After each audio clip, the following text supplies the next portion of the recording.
So you're here to compare Python and C++. We're going to go up to arrays and lists. We're just comparing how easy is it to understand based on what is typed, and then how easy it is to type itself. How long is it? So Python, for simple hello world, you have print, string, enclosed in parentheses, simple, easy. Here you have to include IO stream and a namespace for everything, and then the main difference here would be you have to declare what your function is returning, what type.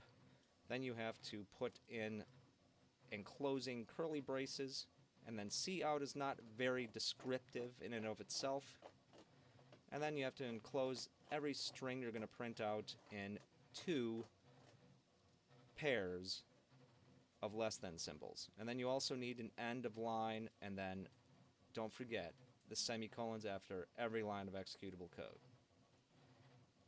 That's quite a lot more to type, and remember to do for something as simple as printing out hello world. Python wins that. Variables, do I even need to go over this? As far as a typing and syntax is concerned, Python's 1,000 times easier. You don't have to declare types. You can still get type hints, and then you can do multiple assignments much easier and less typing than C. Here you have to include 3 different things, always the namespace, and then you have to write out the types of the variables. And then you have an auto, which may make things a bit easier, but you still have to type it. And it gives you the option to have that variable be dynamically typed. And here you go, multiple declaration. You have to separate each one by a comma, which is a little bit better than having to do each one line by line, so I'll give it that. Python wins. Input, output. Input. That's very descriptive. Just one keyword, string as a prompt, assigned to a variable. Now that's awesome. Let's look at C++. Okay, again, the IO stream, namespace, and you have to use multiple lines here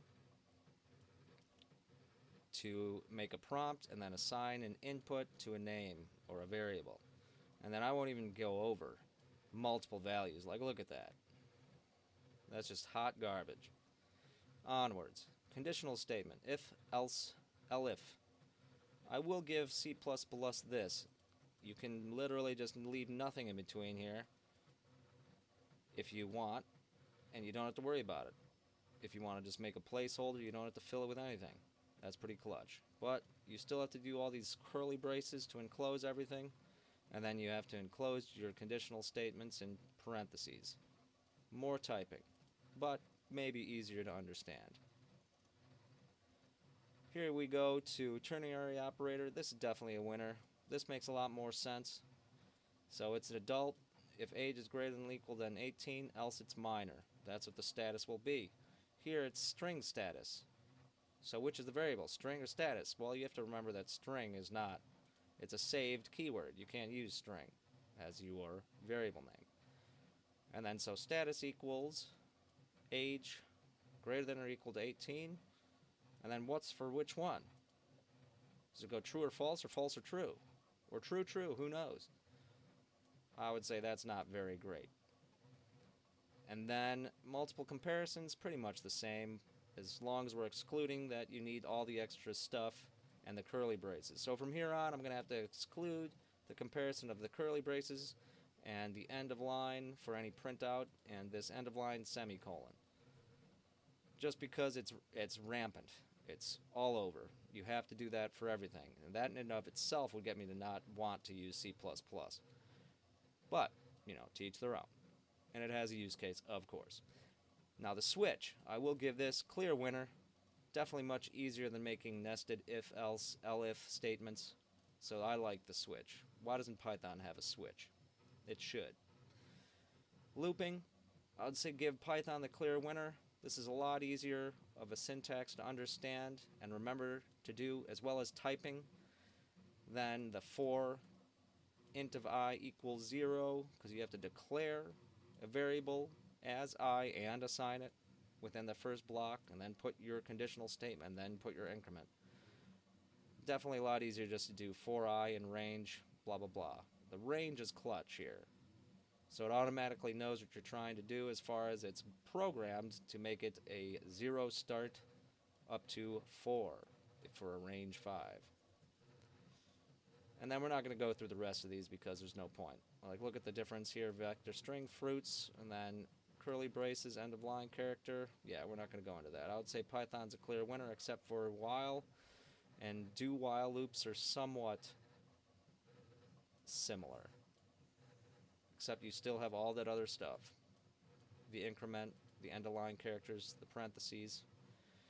And then the last and not least, we'll go over like functions. So you have definitions here. F strings are fantastic. You don't have to have enclosing braces, you don't have to have end of line characters. You only have to have the colon after the function definition line, a function header.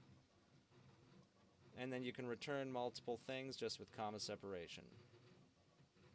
So let's look at some of C++. Again, you have to include all this stuff, and then the enclosing braces, and really not having the option for something like an F string is kind of cumbersome. Like, that's pretty clutch, having the F string, because it's a lot clearer what's going on. Now if you keep on forgetting these plus symbols, you have to concatenate everything. That's a bit of a mess. And then you always have to declare what the string is returning. And here's the definite reason that Python would win is when you have to do function overloading in C to use same name function to account for multiple types of arguments. Here you have args and kwargs, which can accept different types of arguments within the same function, and you can just check for those as you're going, instead of having to, say, create one for int, one for double, one for it's going to do what it's going to do to arrays, what it's going to do for XYZ. And lastly, arrays. The last one we'll go over here. Very simple and easy to understand. And then you have mixed dynamic arrays. All these operations are relatively similar.